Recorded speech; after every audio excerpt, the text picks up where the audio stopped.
계시록 22장 2절에서 5절.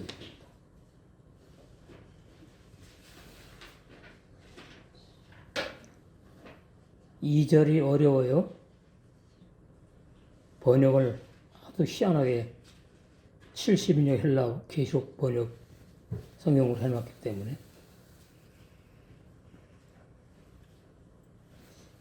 강설 제목 12가지 열매. 12 나오면은 12사도, 12사도, 구약의 이스라엘의 12아들들, 그거 다 연결이 있는 거예요. 가지는 아들이라는 의미가 있어, 아들. 가지는 아들이라는 의미가 있어요. 열매니까 12사도들이 증거한 복음 진리를 말한다. 그게 해석이에요, 해석. 주석 책에도 없고, 어느 책에도 없는 해석. 앞뒤가 맞으면은 맞는 거예요. 안 맞으면 자기 말이고, 아, 그렇게 되는 게 앞뒤가 맞구나. 그러면 이제, 맞는 해석인 거죠. 성경 해석 때문에 이단이 나오고, 성경 해석 때문에 교파가 생겼고, 그만큼 성경 해석이 중요합니다. 마지막 때는 영광의 복음에 맞는 해석이 나와야죠. 사도 바울이 추구했던 영광의 복음. 그리고 계시록 14장 6절에 사도 요한에게 한 영원한 복음. 결론은 다 구원 완성을 말해요. 복잡한 내용 같지만은 전부 다 구원을 말한다. 너무나 오늘날 많은 교인들은 구원이 너무나 쉬워. 그리고 또 반대로 너무 어려워. 뭐가 도대체 희한하죠? 너무 쉽고 너무 어려워. 성경에 그런 구원은 없어. 그 진리가 아니에요. 시편 80편에 보시면은 가지 단어가 나와요. 15절. 주의 오른손으로 심으신 줄기요, 주를 위하여 힘있게 하신 가지니이다. 그 가지가 헬라어의 뼈인 아들이 아들. 가지가 아들을 말해요. 아들. 포도나무는 예수님. 포도나무의 가지는 아들인 예수님의 제자들. 그렇게 될. 열두 사도를 비유 상징으로 감춰놨고, 그럼 11번째, 다음에 가룟자가 이제 스스로 자살해서 제갈길로 갔으니까 사도 요한이 포함되죠. 사도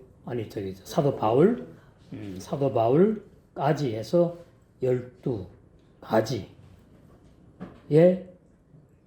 말씀, 열매가 말씀을. 12가지 열매는 12사도들이 증거한 서신서의 복음 진리를 말한다. 12가지 열매를 맺는 생명나무는, 제일 먼저는 예수 그리스도가 생명나무고, 그 다음에 사도들이 생명나무고, 그 다음에 성령으로 거두는 영의 세 사람들이 생명나무다. 그러니까 나 혼자 생명나무다 그러면 다 이단이다. 생명나무는 진리로 거듭난 영의 세 사람을 상징 비유한다. 2절 길 가운데로 흐르더라. 없습니다. 히브리 원성경에는 이런 단어 없어요. 길이 어디가 있고 가운데로 무슨 놈의 천국, 그런 천국이 있나? 없어요. 강 좌우에 좌우도 없어. 생명나무가 있어. 이거 그림으로 그려보면은 재밌어요. 천국이 이렇게 있는데 가운데로 강이 흘러. 그리고 양쪽으로 생명나무가 심겨 있어. 예, 그림은 그래요. 그림으로 그리면 그거는 도의 초보, 진리 아니에요. 12가지 실과 과실 열매를 맺히되 달마다 그 실과를 맺히고 이렇게 되어 있죠. 달마다도 없다. 12가지 열매를 맺는다. 그 나무, 생명나무, 잎사귀들은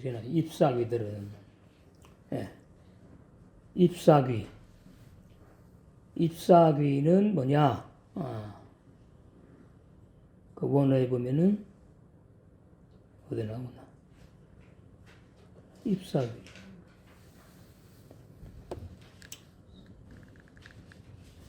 안 나오네? 그러니까, 응?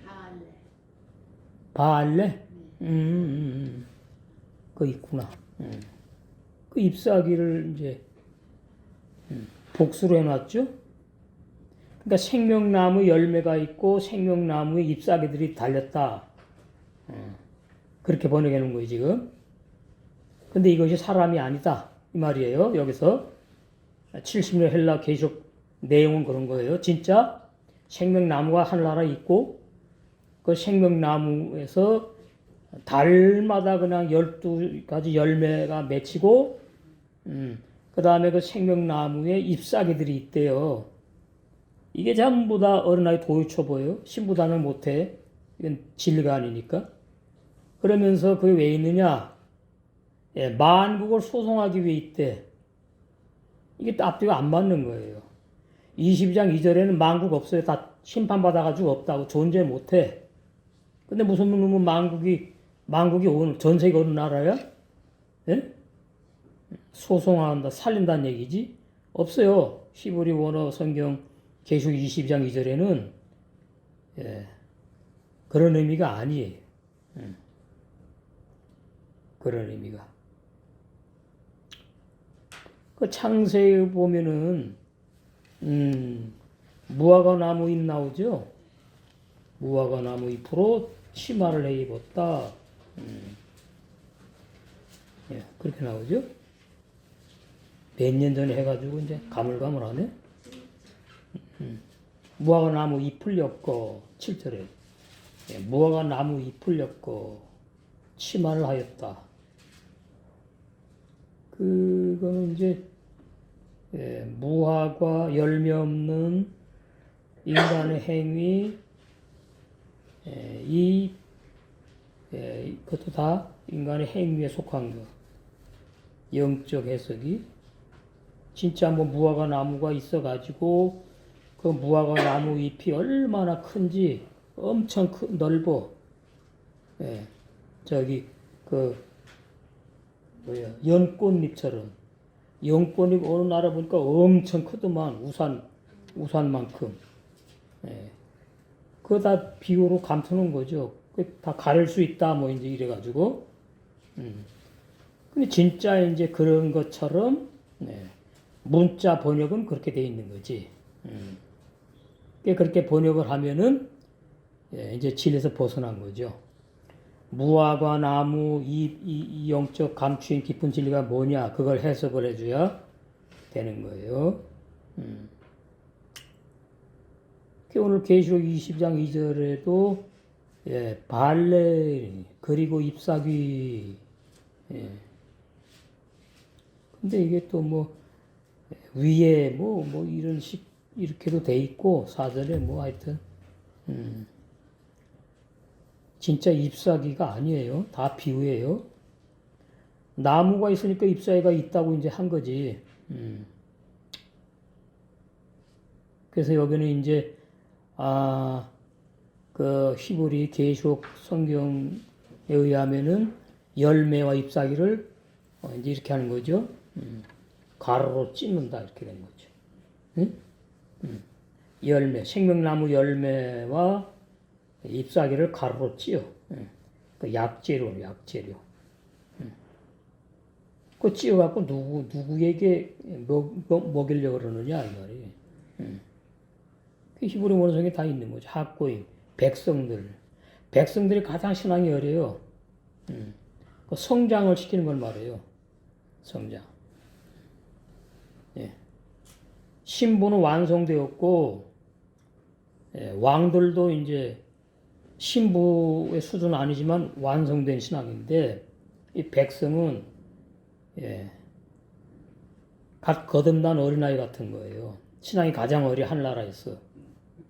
예, 그래서 계속 알아가게 하는 거죠.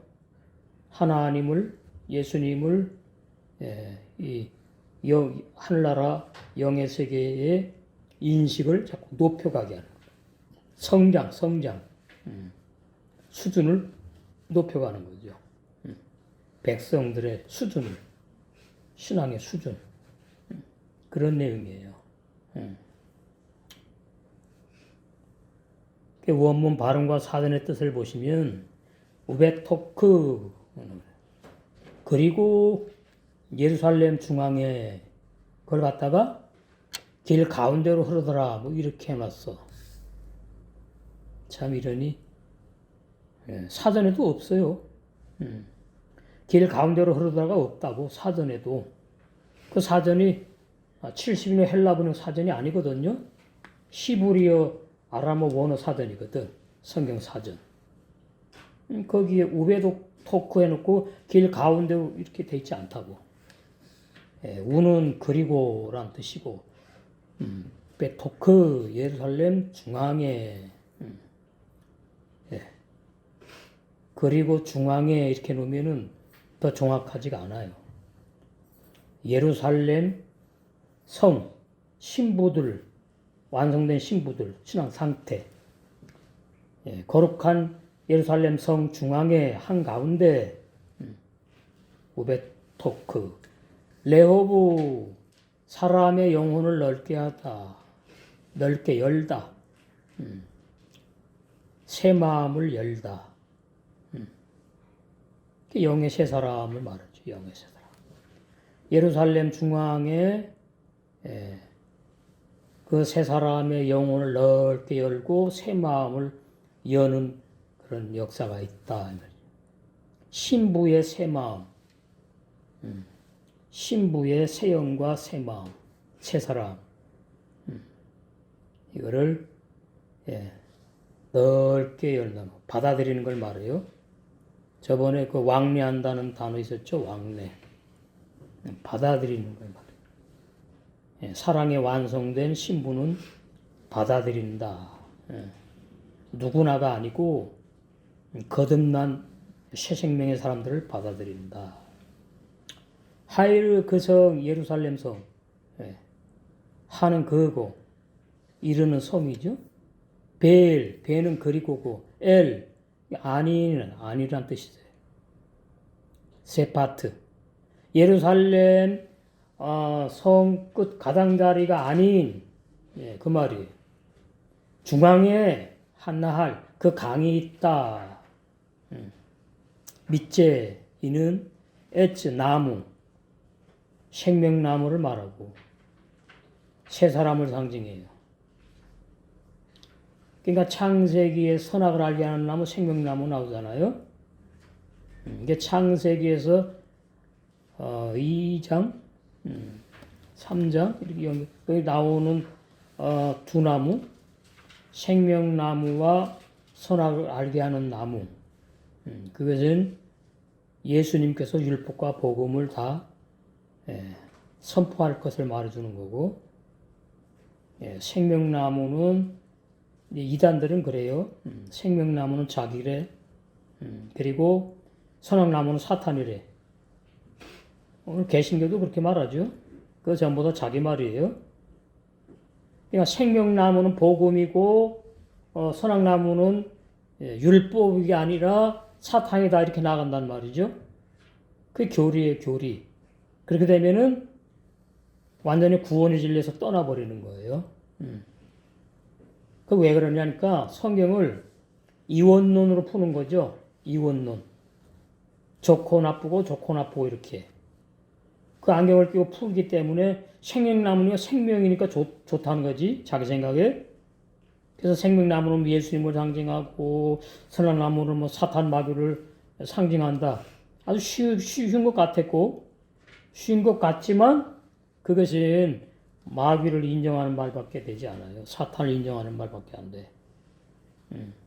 생명나무와 선악나무는 복음과 율법을 말하면서 예수님께서 율법과 복음을 다 가지고 계시다. 그러니까 구원의 진리는 율법과 복음을 정확히 알아야지 구원의 진리가 확 열리는 거예요. 그러면 생명나무와 선악나무를 안다 이렇게 되는 거죠. 창세기에 에덴 동산 중앙에 그렇게 돼 있잖아요. 여기는 뭐 예루살렘 중앙에 이렇게 돼 있지. 근데 여기는 보니까 선악나무는 없다. 뭐만 있느냐? 생명나무만 있다. 선악나무는 뭐니까? 율법이지요. 율법의 악한 자가 다 죽여버려가지고 소멸되어 없으니까 여기선 거론 안 해. 20장 2절에서는. 뭐만 거론하느냐? 생명나무가 열매와 그 약재료를 가지고 어떻게 하느냐? 그걸 초점 맞춘 내용이다. 이 말이. 그래서 생명나무는 본문에서는 세 사람을 상징하죠. 근본적으로는 예수님을 상징하지만 여기에서는 세 사람을 상징한다. 그 세 사람이 12사도, 12사도가 생명나무이신 예수님에게 속했죠. 예수님도 생명나무, 12사도도 생명나무. 그럼 거기서 생명의 말씀만 선포되는 거예요. 이치가 그런 거예요. 증거되는 거예요. 그것은 이제 구약으로 보면 의의 나무다. 의의 나무. 죄 안 짓고 못 짓는 영의 세 사람 나무. 의의 나무, 의로운 나무. 이사야 61장 3절, 60장 22절에서 22절. 이사야 61장 3절. 거기 보시면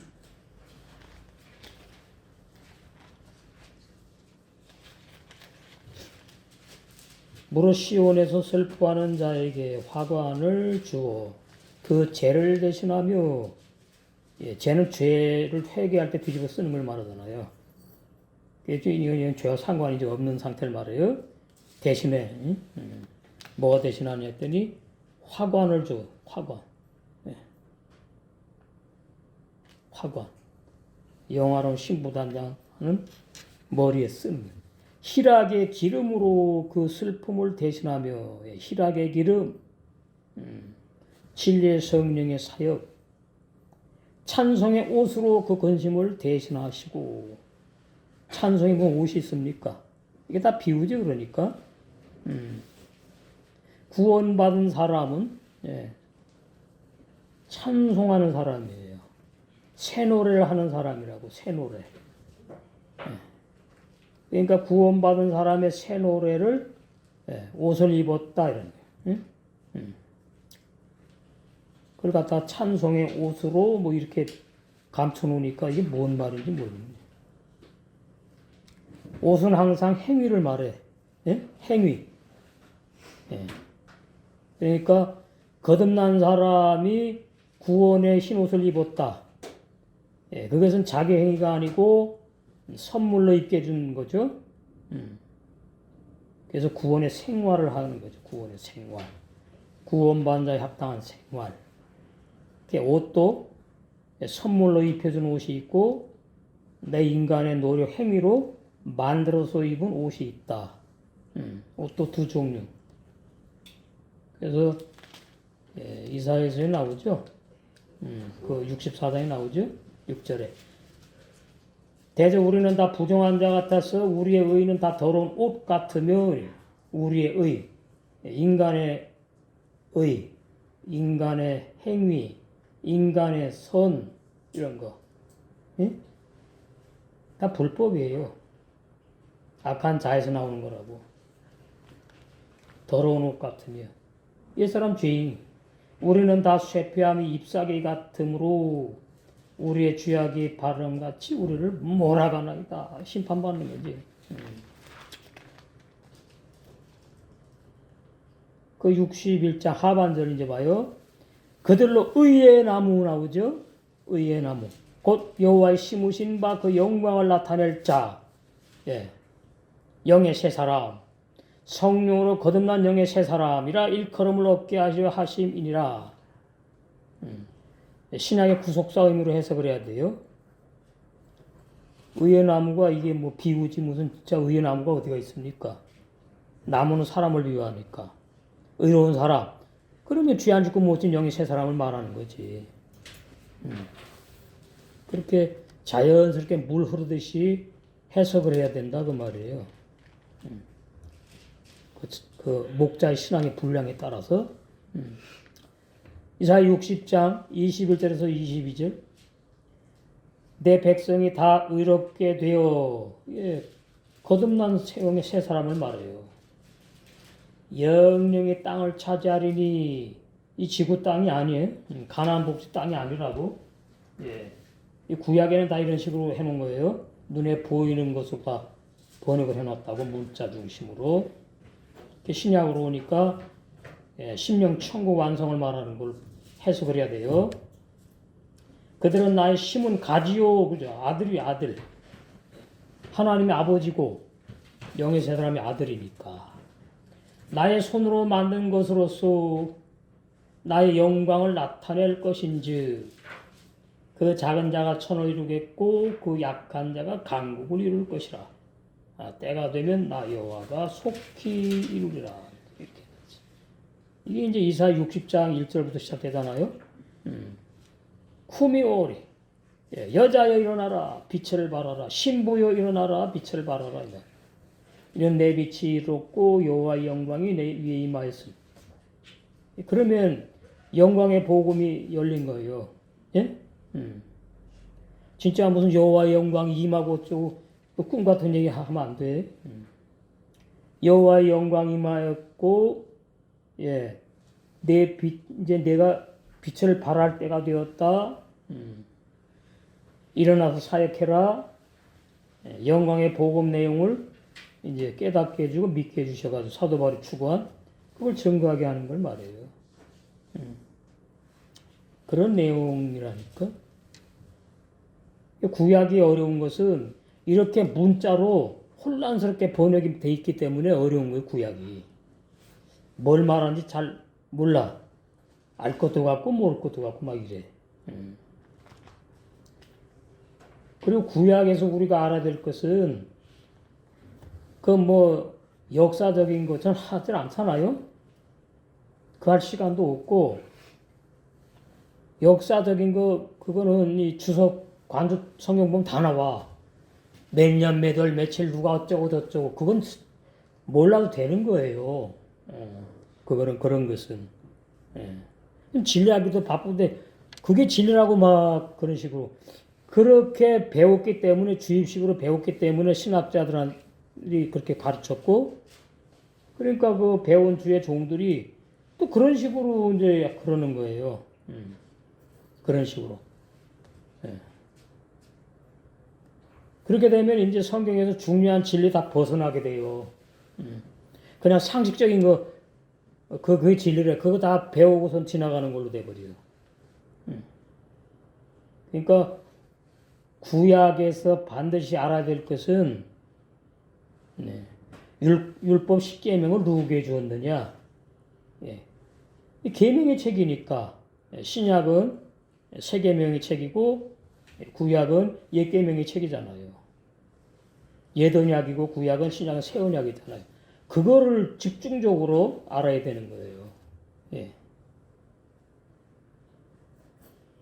오늘 오전에도 아니 왜 다윗 그 부끄러운 다윗 7계명 6계명 다 범한 그 큰 죄인한테다가 왜 하나님이 영영한 은혜를 주시고 새언약 복음의 구원의 선물을 주신다고 그랬을까? 그거를 이제 알아야 되죠. 그냥 하나님이 다윗을 사랑하셔가지고 그거는 진리가 아니에요. 자기 말하는 거지. 그럼 사랑하니까 좋지, 미워하는 거 좋습니까? 그건 말이 되질 않아요. 그 시편 78편에 보면 시편에 많이 나왔지요. 구약에도 예언서에도 많이 나오지만 다윗 단어가 많이 나와. 70절. 또 그 종 다윗을 택하시되 양의 우리에서 취하시며 이렇게는 다윗을 택했다 그러고 뭐 다윗의 자손 또 다윗에게 은혜를 베푸시고 뭐 엄청 많이 나와. 그 왜 그랬을까? 그 모르니까 그냥 무조건 다윗이 좋대요. 예? 6계명 7계명 범한 죄인 다윗이 왜 좋아? 예? 그냥 다윗의 좋은 면만 보고 좋다 그러는 것이지. 그래서 성경에서 존경하는 인물 그러면 아브라함, 다윗 뭐 이렇게 나가요. 나는 아니지만 존경하는 인물이 어디가 있어 있기를. 다 죄인들이고 다 냄새나는 인간들인데 진리를 존경하고 진리를 따라가고 예수님만 존경해. 쉽게 표현해서 그 이사야 51장에 보시면 이게 지금 난제입니다. 난제. 우린 난제도 아니지만은 다윗이 그 밧세바를 취했어. 6계명을 범한 다음에 우리아의 우리아를 죽였지. 또 사주해 갖고 어마어마한 아주 큰 죄인이에요. 그 9절에 보시면 주의 얼굴을 내 죄에서 돌이키시고 내 모든 죄악을 도말하소서. 그 죄악 도말은 또 죄에 앉아요? 그게 아니죠. 다윗도 율법 시대 사람이고 거듭난 사람이 아니에요. 그러니까 구약은 율법 시대고 창세기에는 율법을 안 준 시대고 율법은 이스라엘 백성에게 주셨고 율법을 받은 사람은 다 죄인이고 율법을 못 지키니까 그래서 다 거의 다 그죠? 99%가 죽임을 당해서 광야에서 한 줌의 흙으로 다 소멸돼 버렸다. 참 그림자를 보여주는 거죠. 그 모든 죄악을 도말하소서. 이 도말이라는 단어가 이제 죄가 있는데 없는 것처럼 덮어달라 그런 의미거든요. 깨끗이 씻어가지고 의인 되게 해달라 그 뜻이 아니에요. 그러니까 다윗이 진리를 안다는 말이죠. 메시아가 내가 필요한 죄인이구나. 10절에 하나님이여 내 속에 정한 마음을 창조하시고 이러잖아요. 그러니까 다윗은 새 마음으로 살지 못했다 이렇게 되는 거죠. 이거 뒤집어지는 말씀이에요. 은혜를 잊고 살았다 이렇게 되는 거죠. 그냥 죄인인데 은혜를 잊고 살았다. 그러니까 때가 되니까 죄를 짓는 거예요. 그래서 깨끗한 죄 안 짓고 못 짓는 새 마음을 창조해 달래잖아요. 이거 한글로 봐도 다윗이 새 마음이 없었구나. 그럼 어떤 마음이 있었지? 죄 짓는 마음이에요. 그러니까 다른 죄 안 짓는 새 마음이 창조가 돼야 된다고. 창조가 돼야 된다고. 오늘날 너무나 다윗을 포장을 합니다. 그렇게 포장해서 하는 설교는 진리가 아니에요. 진리 모르는 사람들이 그러는 거예요. 다윗이 죄를 지은 이유는 거듭나지 못했기 때문이고 새 마음이 없었고 새 영이 없는 육의 사람이었기 때문에 죄를 지은 거예요. 아세요? 내 안에 정직한 영을 새롭게 하소서. 이거 번역은 이렇게 놨죠. 그러니까 새 영을 창조해달라 그 말이에요. 새 마음을 창조하시고 새 영을 창조해 주세요. 죄 안 짓고 못 짓는 사람으로 살고 싶어요. 신약 구속사 진리로 말은 그렇게 해석이 되는 겁니다. 그래서 이제 구원의 진리를 확실하게 이제 체험하고 깨닫게 되어가지고 전파한다는 내용이 15절에 나오잖아요. 나의 구원이 하나님이요. 피 흘린 주에서 나를 건지소서. 내 혀가 주의 의를 높이 노래 찬양하리이다. 주여 내 입술을 열어주소서. 내 입이 주를 찬송하여 전파하리이다. 그럼 언제는 뭐 다윗이 시편 뭐 기록 안 했나요? 언제는 입술 닫았어요? 그게 아니에요. 신약에서 말하는 한번 구원, 영원한 구원, 거듭난 영의 사람 죄 안 짓고 못 짓는 그 놀라운 영광의 복음, 영원한 복음, 완전한 구원의 복음, 그거 전파하고 싶어요. 아브라함도 이러지 못했어요. 왜 이런 줄 안 졌으니까. 다윗만 이런 줄 졌다고. 뭘 전파한다고요? 왜 내가 죄를 졌는지, 어떤 사람은 죄를 짓지 않는 사람이 되는지, 하나님의 뜻이 무엇인지, 확실한 구원의 진리가 무엇인지, 그 올바른 구원을 전파하겠다 그 말이에요. 그래서 주는 제사를 즐겨 아니하신다 그 말이에요. 그래서 죄 짓고 또 제사 짐승 잡아가지고 짐승의 피 또 바치고 이거 소용이 없어요. 그때뿐이지. 이것이 히브리 6장의 죽은 행실을 회개하는 거예요. 신약으로 오면. 주님은 제사를 즐겨 아니해요. 구약 시대에 하나님이 제사를 즐겨 하지 않는다. 그러니까 번제, 속죄제, 뭐 제사 많잖아요. 엄청 많아. 레위기에 보면은 그거 다 필요 없다 그러면은 그 도래마다 죽을 사람이에요. 근데 그러잖아요. 이 주가 하나님이거든요. 신약으로 말하면 이제 예수님이지. 이게 지금 그러니까 어마어마한 큰 죄를 짓고 나가지고 자기를 보게 되어가지고 내가 왜 저를 지었는지 깨닫게 되어서 죄 안 짓는 사람으로 살고 싶어요. 나를 그런 사람으로 창조해 주세요. 그러면 야고보서 1장 18절 같은 사람이 되게 달라는 얘기 있거든. 신약으로 말하면 성령께서 진리의 말씀으로 낳은 새 다윗, 새로운 다윗은 죄를 안 짓지, 못 짓지. 근데 이 다윗은 죄를 져요. 그러니까 아브람 있지요? 이삭은 그냥 이삭이지요? 그 다음에 야곱, 이스라엘. 진리가 나올 때 해야지. 보시면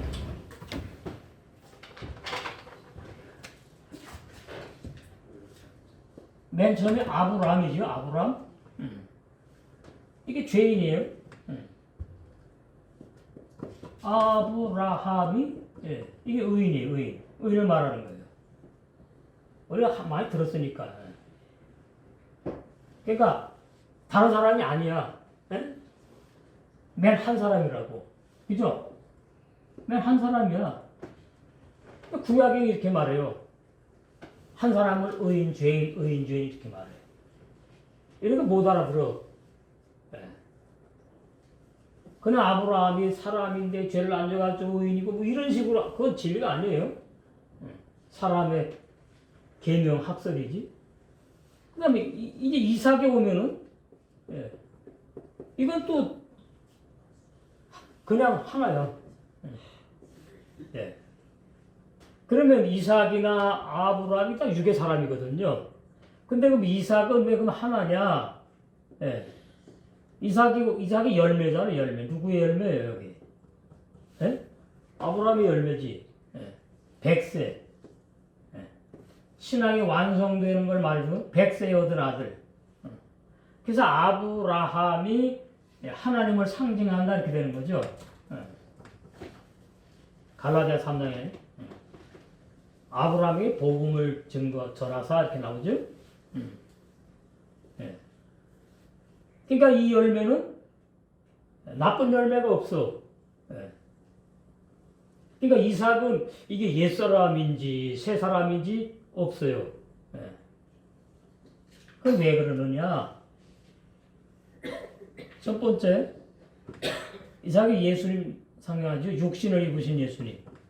그럼 육신을 입은 예수님이 죄인이에요? 죄인 아니에요. 그래서 한 사람으로 다 말하는 게 이삭. 두 번째, 십자가 죽으시고 부활하신 주님. 당연히 의인이지 뭐. 이삭에 와서는 이게 다 뭐예요? 다 열매. 좋은 거 말은. 이삭에 와갖고는 이렇게 둘을 안 나눠. 그 다음에 이제 세 번째 이제 야곱 나오죠, 야곱. 이건 똑같아 저기랑 아브라함이나 이스라엘 세 번째. 이게 전부 다 구원의 진리를 감춰놓은 거거든요. 구원의 진리. 아브라함 이름이 있는데 하나님이 복을 주셔가지고 아브라함이라는 이름을 주었다 뭐 이런 식으로 나가고는 구원의 진리를 몰라요. 아브라함, 이삭, 야곱 그 다음에 요셉이 나오지. 요셉도 뭐 이름 하나지 뭐. 요셉 뭐 하는 거야? 더하는 거야, 더해. 좋은 거 다 폭포수에 쏟아부어줘. 요셉이 뭐예요? 아브라함과 이삭과 야곱, 요셉이 그 결정체 열매거든. 요셉. 그래서 요셉이 또 뭐 예수님 그러니까 아브라함도 예수님 상징하지, 이삭도 예수님 상징하지, 야곱에 와서는 십자가에 죽으시는 예수님, 이스라엘은 뭐예요? 부활하신 예수님. 십자가 죽으신 예수님도 죄는 없다, 의인이다 이렇게 되니까. 그 요셉에 와가지고 이제 여기 와도 완성되는 걸 말하죠. 그 이사야 5장에 보니까 요셉이 어떻게 해요? 형들을 용서의 사랑으로. 요셉이 그러는 게 아니에요.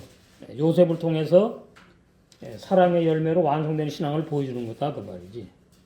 이게 전부 다 구원의 진리로 풀어야 되는 거예요, 성경을. 그렇게 풀질 않으니까 문제죠. 우리는 회개하고 예수 믿어 구원받았어. 이제는 뭐예요? 열심히 선하게 살고 뭐 하나님의 뜻대로 살아야 돼. 복 받으면 이제 되는 그런, 그게 완전히 게 도이처브 어린아 신앙 설교 내용이거든요. 신부 단장 못해요. 그런 말씀 들어가지고서는. 오늘 말씀이 신부 단장하는 사람들에게 한 딱딱한 말씀이거든요. 단단한 말씀. 단단한 말씀. 의의 나무 이사야 60장 21절에서 22절까지 봤나? 다 읽었어요? 더 읽어야 돼? 22절. 다 읽었나? 네, 다 읽었죠? 60장? 20절 다 읽었어. 그 작은 자가, 천을 이루겠고, 그 숫자로 이제 그런 식으로 하죠. 완성되는 걸 그런 식으로 표현해 놨죠. 신앙이 처음부터 열매 맺고 시작되는 건 없거든요. 태어나야 되니까 새 생명이, 어린 새 생명이. 그 작은 자가 강성하게 되고, 천을 이루 완성된다, 이 말이죠. 그런 얘기. 하임, 생명들. 이미 복수예요. 뭔 생명들이냐? 새 사람들의 생명들이에요. 옷에 나누어 주다. 페리 열매. 셰넴 쌍 열매와 이 잎사귀. 그러니까 열매는 말씀이 생명화된 거고, 잎사귀는 그 말씀의 삶을 말하는 거예요. 예? 나무의 잎사귀가 쭉 달리면 그것은 선한 복음에 합당한 생활을 말하는 거예요. 잎사귀는 생활. 근데 아담이 그 무화과 나무 잎을 한 것은 육의 생활을 말하는 것이지. 율법 행위. 이렇게 공식을 알아야 돼요. 공식을.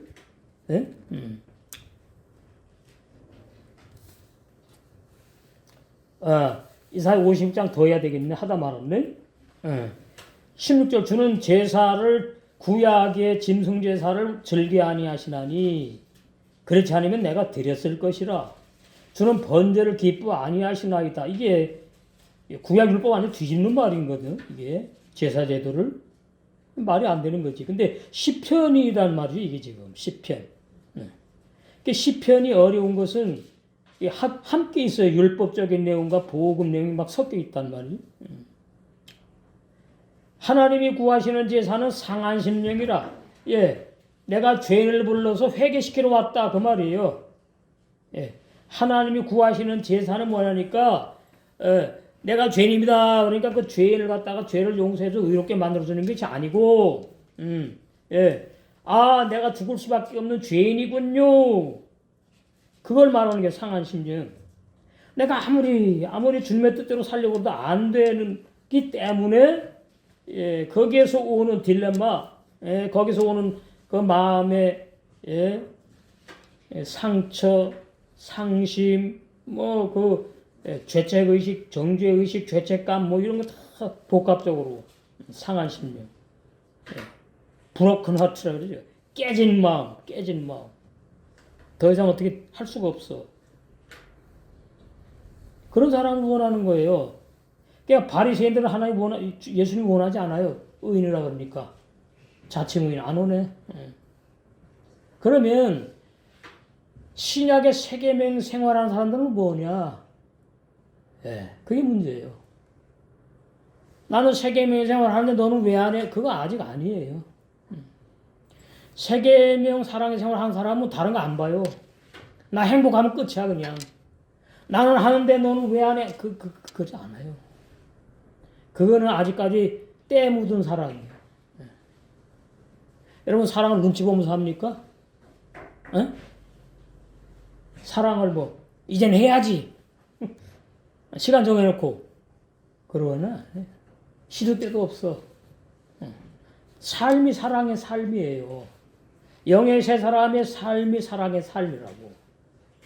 그러면 영의 세 사람의 사랑의 삶이라는 말은 생명, 사랑의 생명을 말해. 사랑의 생명을 누리는 것. 그러니까 영의 세 사람 자체가 사랑 덩어리인 거예요. 영의 세 사람 자체가. 여러분 자식을 낳으면은 그 자식이 나 효도해야지. 그리고 낳자마자 그 아들 딸이 그래요? 그냥 아들 딸이 본능에 의해서 효도를 하는 거예요. 보면은 그냥 밥 안 먹어도 행복해. 아이고 요놈의 새끼 요 새끼 내 똥강아지 막 이래 하면서 막 할머니들은 그런다 그러는데 세계명의 생활 신앙이 얼마나 무르익었느냐. 그 무르익은 만큼 성숙한 사랑이 나오는 거지. 그거를 또 뭐예요? 신약에 보니까 예수님의 머리에 기름 붓고 발에다 머리걸로 막 닦았다고 이제 그렇게 돼 있잖아요. 그랬더니 가룟유다랑 대표로 해갖고 막 가늠한 여자라고 이렇게 나오는데 큰 죄를 졌지. 다윗과 같은 거죠. 일맥상통하는 거지. 그 예수님이 놔두라 그러잖아요. 니들이 뭘 안다 그래. 그 가늠한 여인이 나를 사랑하는 그것이 아버지 하나님이 원하는 세계명의 사랑의 생활인지 너희들은 모르지. 그때 아무리 말해도 소용없어요. 그때 사도 요한도 몰랐어. 그러니까 구약에도 큰 죄진 사람을 하나님이 사랑하시고 신약에도 큰 죄진 여인을 예수님이 사랑하시는구나. 그러면 이제 나 큰 죄인이니까 예수님 이런 식으로 나가면 안 된다는 얘기죠. 우리는 어떻게 나가죠? 육에 속한 인간. 육에 속한 인간은 이건 죽어야 되는 거구나. 어쩔 수 없는 육의 속성을 가진 악한 자로 사는 나구나. 이렇게 되는 거죠. 바울을 깨닫고 난 날마다 죽노라. 그걸 자랑했어요. 고린도 교인한테. 고린도 교인이 몰라요. 무슨 말인지를. 그럼 누가 기뻐하시죠? 신랑 중에 주님이 기뻐하는 거예요. 여기 내가 정말 사랑하는 나의 애제자 바울. 나의 애제자 바울 너 날마다 죽는 거 나에게 하나님은 기쁨을 준다. 그러니까 나는 날마다 죽노라 이것이 이게 지금 극과 극이거든요. 세계명의 생활하고 반대되는 것 같았고, 그죠? 세계명의 생활 서로 사랑하는 거 거기 뭐 죽는 게 뭐가 있고 뭐 없잖아. 좋아. 좋은데 그냥 뭐 뒤에 따라오는 게 뭐 자꾸 죽어야 된다고. 그것이 이제 육을 가지고 사는 사람들의 숙제입니다. 내가 육을 가지고 사는데 육의 속성이 있는데 육의 속성과 상관이 없어 하는 거 새빨간 거짓말이에요. 그거는. 그 저기 뭐야 이름은 그런데 하여튼 얼마나 기도를 많이 했는지 길거리 나가다 부인을 만났대. 부인이 저 앞에서 오는데 부인이 아니야. 그러니까 그 교인들이 그래, 우리 목사님 신령하다고. 그 전부 새빨간 거짓말이에요.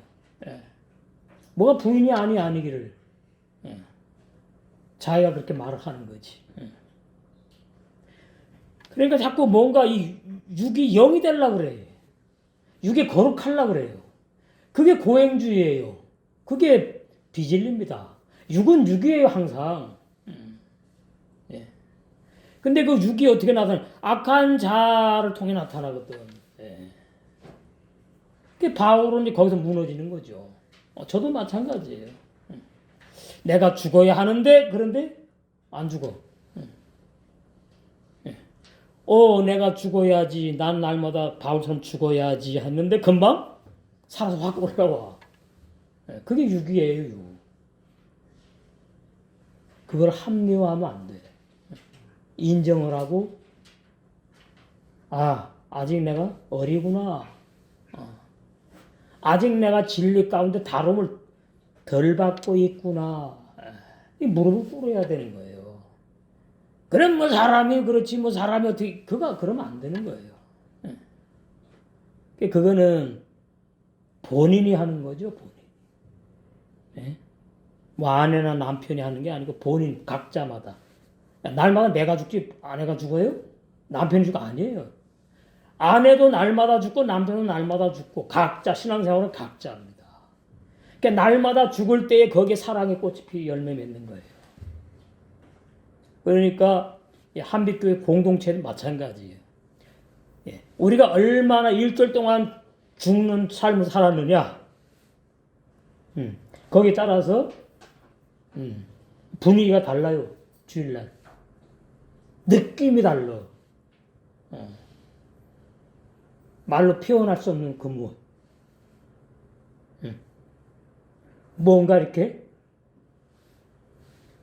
꽉 차서 포근한 감싸이는 것 같은. 그걸 뭐 쉽게 말하면 스위트홈이라 그러죠. 그러니까 교회 그러면 우리 한빛 교회 공동체 그러면은 그냥 기쁘고 뭔가 위로가 되고 힘이 되고 그것이 나는 날마다 죽는 체험이 많을수록 세계명의 생활이 그렇게 꽃을 핀다. 그렇게 나가서 결론이 이제 빌라델베 교회로 완성되는 거죠. 말씀은 쉽지. 그 중간에 삶이 이제 참 여러 복잡하게 많은 거지. 그 셰넴 두 쌍, 둘 쌍이라는 말이 둘이라는 얘기거든요. 율법과 보고 아사르 열두 열매 말하는 거 지금. 밑대 진실로 밑대 호대 준비된 호대시 새로운 빼호쇼 안에 그의 안에 이렇게 된 사전에는 그게 뭐냐 생명들의 나무 새 사람들 안에 생명들의 나무 새 사람들의 안에 12가지 열매가 맺힌대. 근데 그 12가지 열매는 뭐가 기초예요? 사복음서의 주님의 말씀, 그 다음에 그 주님의 말씀을 그대로 받아서 증거하는 사도들이 증거한 서신서의 복음 진리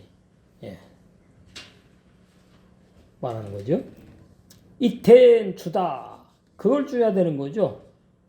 응? 그거 다른 게 아니고. 에트 뭐를 주는 뭐를 줘? 필요 그의 씨앗 열매를 준다. 예. 씨앗 열매는 똑같아요. 씨앗이 열매고 열매가 씨앗이고 열매를 심으면 이제 씨앗 심는 거니까. 발레 그리고 잎사귀 그래서 예, 그 영의 세 사람들의 열매와 잎사귀 열매는 진리가 생명이 된 걸 말해요. 응? 머리로 아는 진리가 아니고 삶 가운데에 나에게 살과 피가 된 진리, 예. 체험, 체득한 진리, 예. 그걸 열매라 그래요. 씨앗 열매. 씨앗이 어떻게 됩니까? 열매가. 어떤 나무 심었는데 그것이 아무 때나 막 맺는 게 아니죠.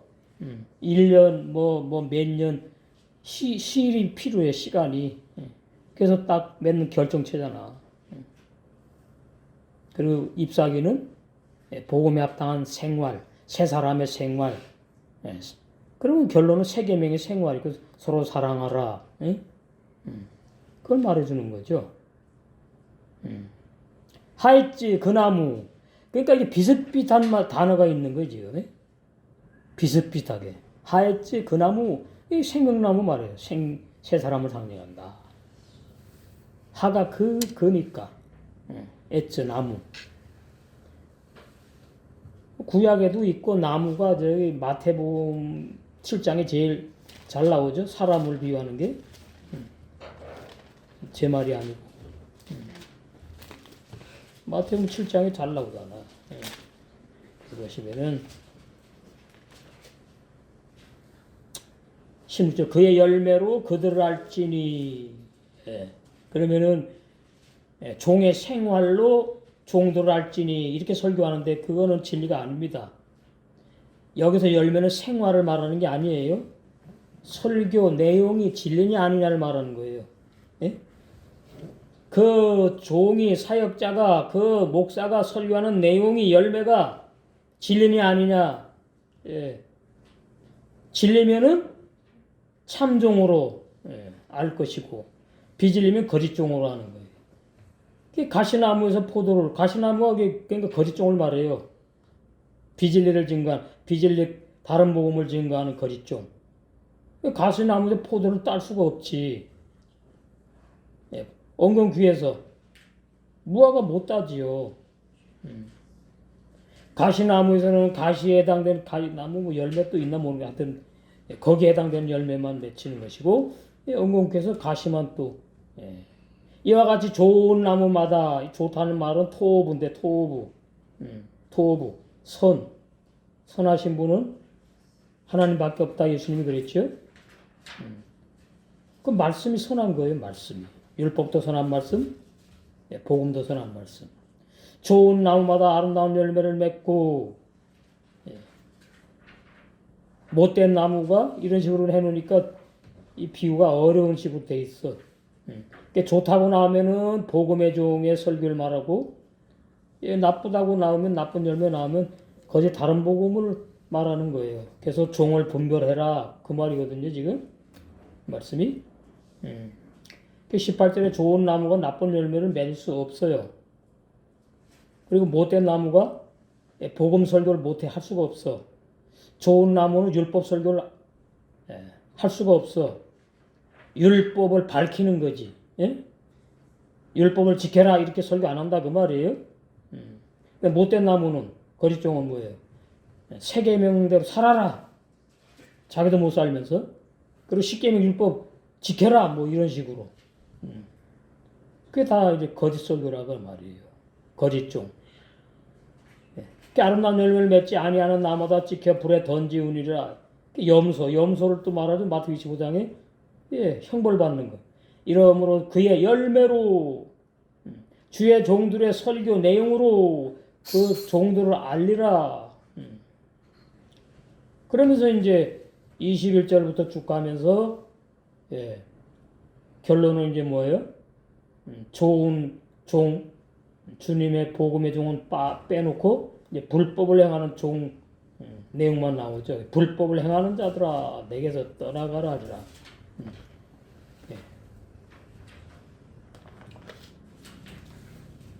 그러니까 진리를 증거하느냐, 비진리를 증거하느냐. 그러면 이제 설교가 육에 해당되는 설교, 혼에 해당되는 설교, 영에 해당되는 건 사실 없어요. 인간이 다 혼으로 사니까. 영에 해당된다는 말은 영적인 진리를 증거하는 걸 말하죠. 그게 가장 주님이 기뻐하는 진리를 선포하는 거고. 육적인 설교 오늘날 많이 합니다. 이게 애굽 신앙이에요. 육적 신앙. 이런 데 많이 모이죠. 그 다음에 혼적인 설교는 뭐냐 하니까 그 인간의 정신의 만족을 자꾸 주는 설교예요. 그러니까 신학교 교수가 설교를 해요. 신학 박사가 설교를 해. 그러면 이제 혼적인 설교한다 그래요. 혼적인 설교. 유창한 말 써가면서 단어 써가면서 내용은 없는데 뭐가 있는 것 같아. 그저 강남이 그런 교회들 수두룩한 거죠. 강남. 그 전부 다 구원이 아니에요. 육적인 설교, 혼적인 설교. 그 육적인 설교도 윤리, 도덕, 교리 중심이고 혼적인 설교도 마찬가지예요. 이거 전부 다 불법을 행하는 종들의 잘못된 설교 내용이에요. 영적인 설교, 구속사맥에 의한 영적인 설교, 거듭난 종이래야 되고 깨닫는만 보는 등기를 열어주셔야만이 구약이나 신약이나 하나님의 구속사맥에 의해서 올바른 구속의 진리를 양떼들에게 공급할 수 있다. 그걸 이제 영적 설교라 그러는 거예요. 영적 설교. 오늘 말씀도 그러니까 영적인 설교, 영적인 말씀, 그런 말씀이 돼야 되는 거죠.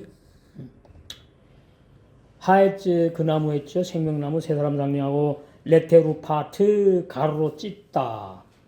가루로 이렇게 빠는다고요.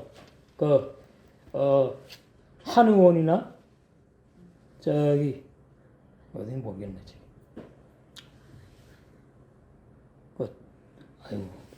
그 한약 많이 파는데, 그 경동시장인가? 그러면 절구가 다 있잖아요. 가루 찍고 빤다고 그래. 그게 약재료를 말한다고. 약재료. 제가 처음에 아니 이걸 왜 가루로 찌는다고 했을까? 이게 무슨 뜻이죠? 모르겠더라고 처음에. 뭐야 왜 가루로 찢지? 아버지 이거 무슨 뜻이에요? 한참 기도하면서 가루로 찌어 가루로 빠 그러면은 먹기가 쉽지. 그 백성들의 신앙이 어디다 그 말이에요. 그 백성들을 양육한다 그 말입니다. 그러니까 저는 이런 말씀 보면서 그 하늘나라 가서 양육을 받고 양육을 하는구나. 가봐야 알겠지만 어떤 상태인지를 말씀은 이래요.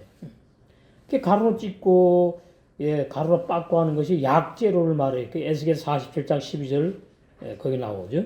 히브리어 사전 스트롱 코드 7322번에 보면 루프라는 단어에서 유래가 됐어. 루프라는 단어가 그거예요. 가루로 찢다 빻다 이렇게 다. 에스겔 47장 12절.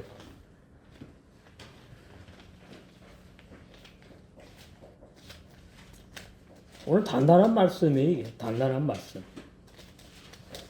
신부단장하는 사람들이 들어야 될 말씀.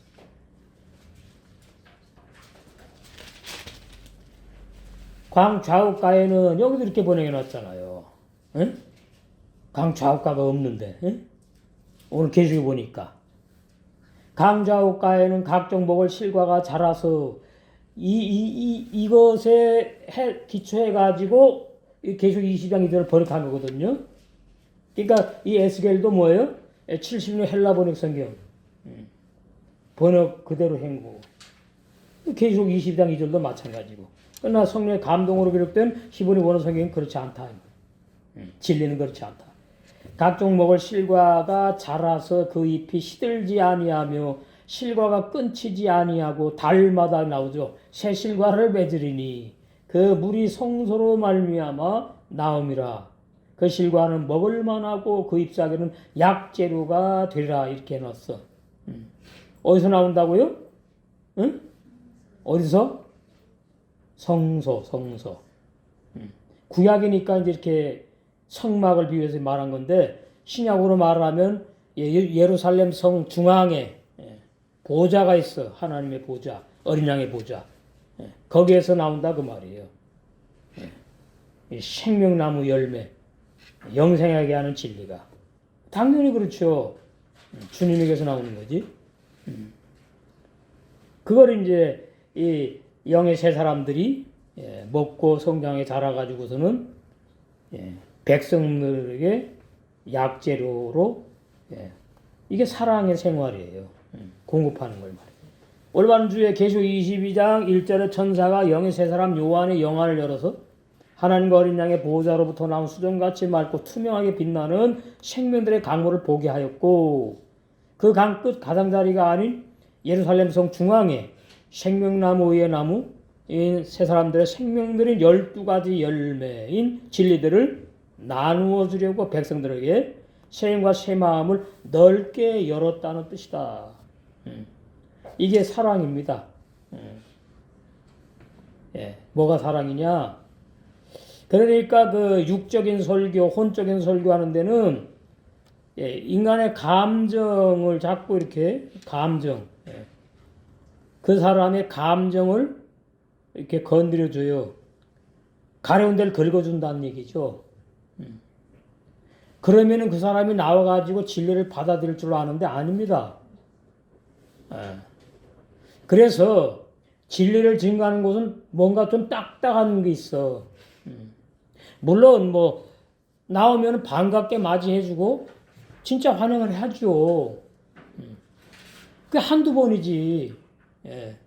그러면 내가 나가면은 다 나를 알아줘야 돼. 내가 나가면 전부 다 나와가지고 나를 반겨줘야 돼. 어디 성경에 그거 없어요. 그거는 올바른 교회가 아니에요. 종교단체에서 그러는 것이지. 그 사람 안 나오면 11조를 안 내니까 그 사람이 안 나오면 뭐가 어쩌고. 그거 아닙니다. 영생을 주시로 작정된 자는 영생의 말씀을 그 종에게 주시고 그 종이 증거하게 하시고 아무 때나 막 오는 것이 아니라 영생을 주시기로 작정한 자들 진리를 찾게 해가지고 오게 하시고 와서 그 진리를 듣고 정말 여기서 내가 평생 들어야 될 먹어야 될 참 양식이 증거되는구나. 그렇게 돼가지고 일단 그 사람이 마음을 열지요. 영의 새 마음이 아니고 인간적인 마음을 연다고. 일단은 육을 가졌으니까. 그럼 우리는 반기지요. 아유 반갑다고 기다렸다고 그러고 계속 그러는 게 아니에요. 그러면 그 사람 죽이는 겁니다. 사랑이 있었는데 이제 사랑이 없어? 아니죠. 그건 자기 인간의 자기 생각이죠. 신부 단장하는 딱딱한 말씀 증거되는 데는 진리로 결속되는 거예요. 진리로. 주의 종도 마찬가지고 진리로. 그래 되면 거기는 말이죠. 믿음과 소망과 사랑이 자연스럽게 이루어져요.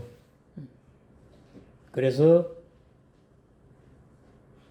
사랑을 바라거나 인정을 받으려거나 그런 데 떠나요. 빨리 그런 데 해방이 돼야 돼. 진리 말씀 들으면서 거기서 다 받아야 돼. 위로도 받고 주님의 사랑도 체험하고 느끼고 그러면은 옆에 있는 지체들에게 그냥 나로부터 사랑이 나가요.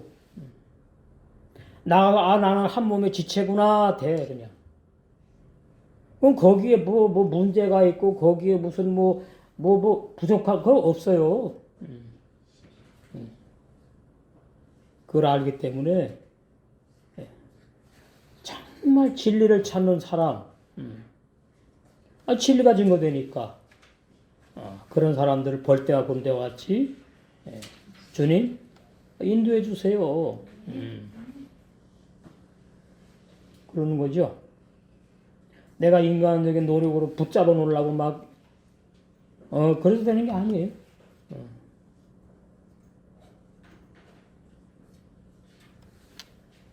그렇다고 제가 무슨 뭐 꼭 이렇게 말합니까? 여러분들랑 똑같지 않잖아. 그죠? 그럼 저는 저 나름대로 이 진리를 증거하면서 환영을 하고 여러분은 또 여러분의 신앙의 분량에 따라서 각자 그 한 사람을 놓고 각자 환영하고 맞아들이면 되는 거예요. 내가 여러분 같이 돼야 되고 여러분 나같이 돼야 되는 게 아니야. 그래서 정말 주님이 기뻐하는 교회, 주님이 정말 피값 주고 산 교회, 주님의 마음을 시원케 해드리는 그 교회, 어떤 교회냐? 우린 다 알잖아, 이제. 진리밖에 없어요. 진리보다 중요한 게 없으니까 왜 진리로 구원받고, 진리로 거듭나고, 진리로 영생하니까. 진리의 사랑. 진리의 사랑 어린애는 받을 줄을 모르죠.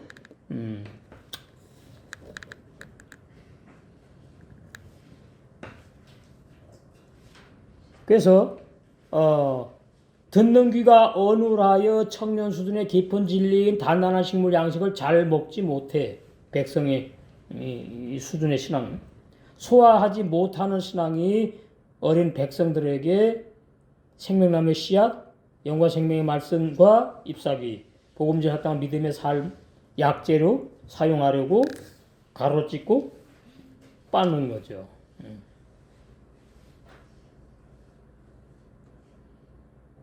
그러니까 이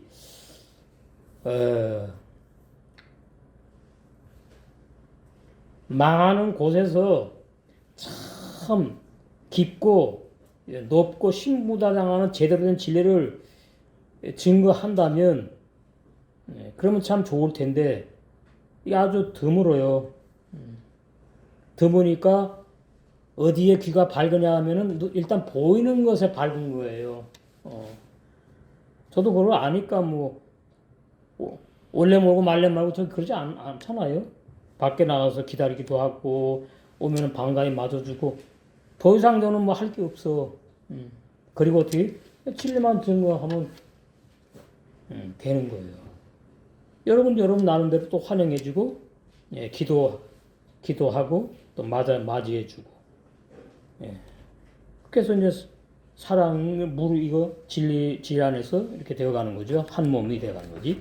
3절 다시 저주가 없으며 하나님과 거린 양의 보호자가 그 가운데 있으리니 그의 종 택한 자들 말이에요.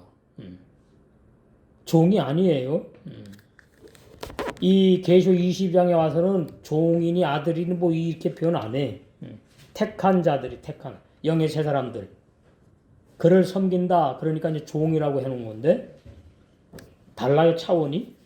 종의 입장에서 섬기는 거랑 택함 받은 영의 세 사람들이 고맙고 감사하고 어떻게도 표현할 게 없어가지고 그 구원을 하나님 아버지와 신랑 주님을 섬기는 거 차원이 다르다. 다시 저주가 없다. 끝나버렸죠 영원히. 끝나버렸어요. 백홀 그리고 모든 헤렘 저주가 없으며 이후에 존재하지 않아. 오도 다시 반복. 절대로 다시 두 번 다시 반복되지 않아. 없는데 뭐 끝나버리고 없어. 영의 사람만 남았으니까. 악한 자 다 죽임당했지. 옛 사람들이 이미 죽임당했지. 백기세 그리고 보호자 하엘로임 사무엘 되신 하나님 베아세 그리고 어린 양 이후에 존재. 그녀 아내 신부 아내 거룩한 예루살렘 성 아내 바다부 그리고 거룩한 봉사 하나님을 예비하는 자 섬기는 자 경배하는 자 이런 뜻이에요. 이거 갖다 종이라고 번역해 놨다고. 거룩한 봉사랍니다. 그 거룩한 봉사 하나님을 예비하는 것 섬기는 것 경배하는 것에 가장 중요한 것이 뭐냐 했더니 거듭난 구원받은 백성들을 섬기는 거다. 영의 세 사람들이 예살라투 그들이 성소에서 봉사하다. 택한 세 사람들, 영의 세 사람들이 성소에서 봉사하다. 구약 개념입니다. 그러니까 신약으로 말하면은 어린 양과 하나님의 보좌 중심으로 봉사한다. 이 백성들을 섬긴다. 사랑으로. 올바른 주에 두 번 다시 반복과의 모든 저주가 존재하지 않을 것입니다. 하나님과 어린 양의 보좌가 그녀인 거룩한 예루살렘 성 안에 존재할 것이며 그의 택하신 세 사람들이 하나님이 계시는 거룩한 성소에서 거룩한 성소는 지성소를 말해요. 거룩한 봉사로 하나님을 경배하여 섬기며 예배할 것이라는 뜻입니다. 그러니까 한나라 가면 그냥 가만히 놀고 먹고 뭐 이런 식이 아니. 보니까 4절 그의 얼굴을 볼 터이요 그의 이름도 저희 이마에 있으리라. 원문 발음과 산의 뜻을 보시면 베헴마 그리고 그들 택하신 영의 세 사람들 말하죠. 이루 경외하다 에트 무엇을 파나부 그의 얼굴들 하나님과 어린 양의 얼굴을 우시모 그리고 그의 이름 하나님과 주님이신 어린 양의 이름 알 뭐뭐 위에 이때 미조타 깨끗한 이마들 거듭난 영의 세 사람들 성령으로 거듭난 영의 세 사람들이 진리로 무장된 상태를 이마라고 그러는 게 이마. 이 머리 정신 사상 무장하잖아요. 세상에서도 우리는 이 영의 세 사람 이 세 이마 머리 진리의 말씀으로 무장하는 걸 말해요. 그 무장하면은 거기다가 하나님과 어린 양의 이름이 기록되었다 그래. 그 이름이 진리 말씀으로 무장되었다 그런 뜻입니다. 아니 생각해 보세요. 영의 세 사람이라서 눈에 보이는 육체가 아닌데 이마가 있는데 거기다가 이름을 기록해요? 보기 좋아요? 보기 좋지 않지. 올바른 주에 택하신 세 사람들이 하나님과 어린 양의 얼굴을 볼 것이고 하나님과 어린 양의 이름이 택하신 사람들이 저희의 이마에 있을 것이다. 이제 이게 문자 이제 해서 그냥 그대로 해놓는데 이 말은 사실로 말하면 영의 사람이 진리로 무장된 상태를 이렇게 표현했다. 이렇게 이해하시면 돼요. 5절 다시 밤이 없겠고 등불과 햇빛이 쓸데없으니 이는 주 하나님이 저희에게 비추심이라. 저희가 세세토록 왕노로 사리로다.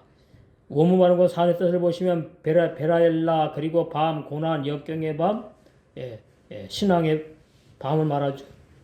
호세크 진리의 무지한 상태를 말합니다. 그게 없다 그 말이죠. 율법의 악한 자가 다 죽어버려 끝났으니까 로 없다 없겠고 이후에 존재하지 않는다 오도 다시 두 번 다시는 벨로 그리고 없어요. 필요가 없어. 이제 도롭고 그들이 필요치가 않아. 오도 다시 레오로 생명의 진리의 빛 네르 등불 작은 광명인 율법을 말해요. 네르가 작은 광명인 율법 필요가 없어. 울레오로 그리고 생명의 진리의 빛 같은 얘기입니다. 샤메시 햇빛 큰 광명인 복음. 이제 다 이루어졌기 때문에 왜냐하면 예호바 주 여호와 엘로힘 하나님 그가 야이르 빛을 비추고 라임 그들에게 영의 사람들에게 베임레쿠 그리고 그들 택하신 사람들이 왕이 될 것이다. 아드까지 올렘의 영원으로부터 영원들 그러니까 영원 무궁토록 올바른 주에 하나님께서 택하신 거듭난 세 사람들은 다시는 신앙의 고난의 밤이 존재하지 않겠고 등불 작은 광명 율법의 사역이 끝났어. 없어 이제. 햇빛 풍광명인 복음의 사역이 필요가 없어요. 다 완성돼 끝났으니까. 왜냐하면 빛이신 주 여호와 하나님께서 그들에게 빛으로 비추시기 때문이며 하나님께서 택하신 그 영의 사람들 그 영의 사람들이 왕들이 될 것이라는 뜻이다. 우리는 여기에서 영화로운 신부로 단장되어서 혼인잔치에 다 들어가는 저희 이름 될 줄로 믿습니다.